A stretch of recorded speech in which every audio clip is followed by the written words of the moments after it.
Salam, selamat malam Bapak Ibu Saudara-saudari yang dikasihi Tuhan.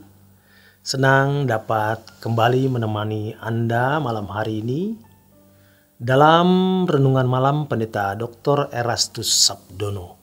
Bersama saya Z Ferry di sini. Renungan malam hari ini bertemakan hidup hanya untuk mengenal Tuhan. Kita harus mulai menetapkan filosofi hidup yang benar, yaitu hidup untuk menemukan Tuhan yang benar. Mengenalnya dengan baik dan melakukan kehendaknya, yaitu kehendak Tuhan. Jadi kehidupan kita selama di dunia ini 70 sampai dengan 80 tahun adalah perjalanan untuk melakukan hal itu semata-mata sampai seseorang menemukan kekasih abadi yang sejati, yaitu Tuhan sendiri. Hal-hal lain, khususnya yang menyangkut kebutuhan jasmani, bukanlah sesuatu yang penting, walau perlu, karena tidak memiliki dampak kekekalan. Untuk memiliki hidup yang bermutu ini, seseorang harus berjuang meraih pengenalan akan Tuhan. Tidak hanya menggunakan hati semata-mata, tetapi juga menggunakan pikiran.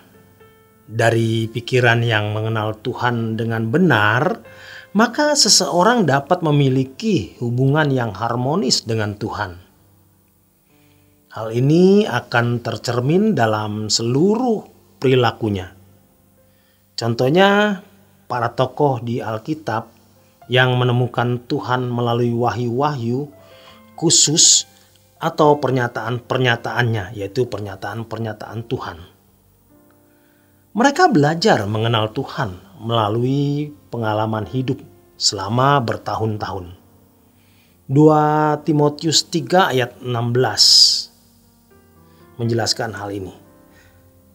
Pengenalan akan Tuhan yang mereka miliki, mereka bayar dengan harga yang sangat mahal, yaitu seluruh kehidupan. Dari pengalaman hidup mereka dapat diperoleh kebenaran yang tidak ternilai harganya. Apakah kebenaran itu? Kata kebenaran dalam teks ini adalah aletheia. Kebenaran adalah segala sesuatu yang diajarkan Tuhan Yesus untuk diketahui agar manusia memperoleh keselamatan dari Tuhan atau memenuhi rencananya, yaitu rencana Tuhan.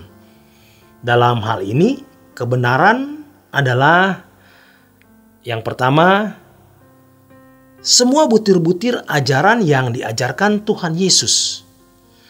Kebenaran adalah seluruh hal yang diajarkan Tuhan Yesus. Di sini kebenaran adalah bulat atau utuh.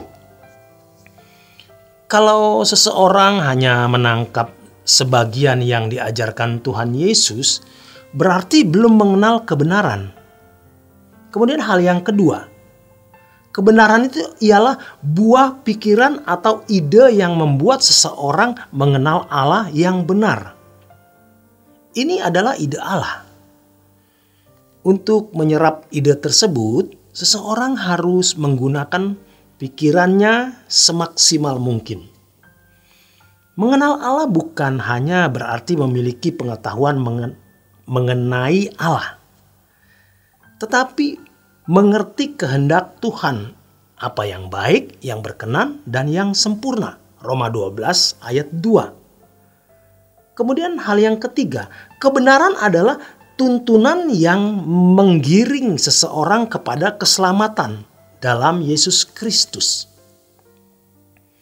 Tidak bisa dikatakan sebagai kebenaran apabila tuntunan atau pembinaan dalam gereja tidak membuat orang percaya memiliki pertumbuhan ke arah kesempurnaan manusia yang dikehendaki oleh Allah dalam seluruh kehidupan.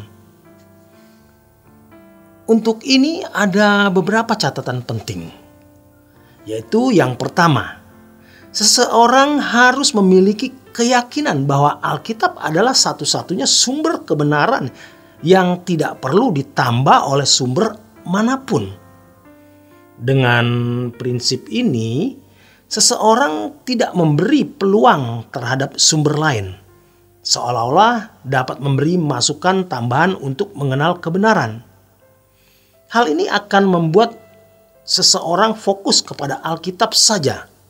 1 Timotius 4 ayat 13, kemudian 2 Timotius 3 ayat 15 sampai dengan 16. Sangat berbahaya kalau kesaksian pribadi seseorang dianggap bisa menjadi landasan iman, atau kalau seseorang berkata bahwa ia bisa belajar langsung dari Tuhan. Di sini kewibawaan Alkitab dirongrong oleh oknum yang mengaku bahwa Tuhan mengizinkan seseorang mengabaikan isi Alkitab. Sesungguhnya pernyataan itu muncul dari orang-orang yang malas belajar Alkitab dengan benar.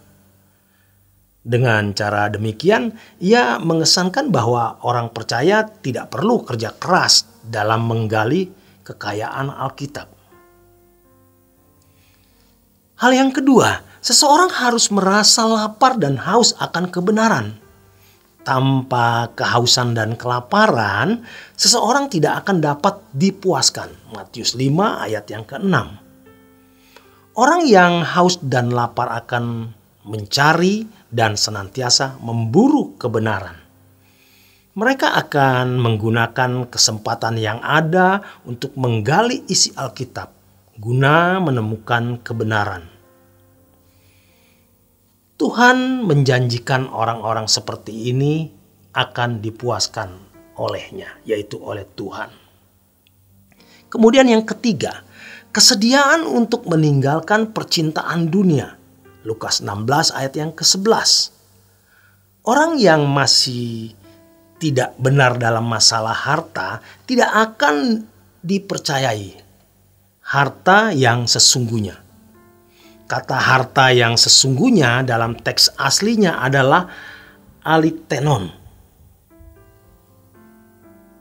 yang mestinya lebih tepat diterjemahkan kebenaran. Orang yang tidak setia dalam hal mamon yang tidak jujur tidak akan dipercayai harta yang sesungguhnya, yaitu kebenaran. Maka orang yang materialistis tidak akan dapat mengerti kebenaran.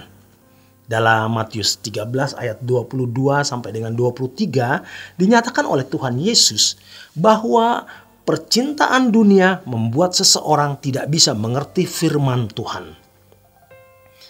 Hati manusia hanya bisa diisi oleh salah satu pribadi, Tuhan atau setan.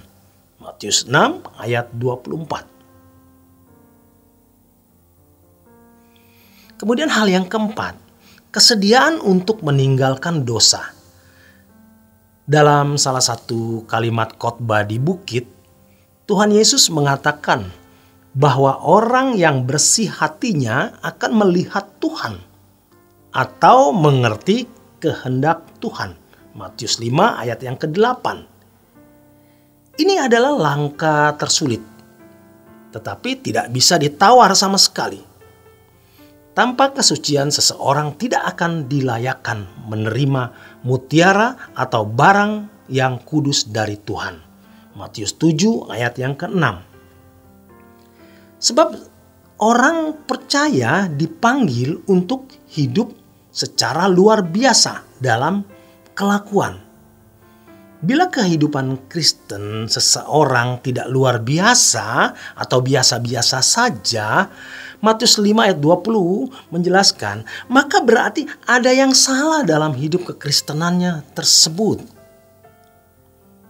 Apa sebenarnya yang menentukan atau hal yang paling dominan yang berperan bagi pertumbuhan iman yang benar? Jawabannya adalah pengenalan akan Tuhan. Demikian kebenaran firman Tuhan malam hari ini. Selamat berjuang, selamat beristirahat. Tuhan memberkati.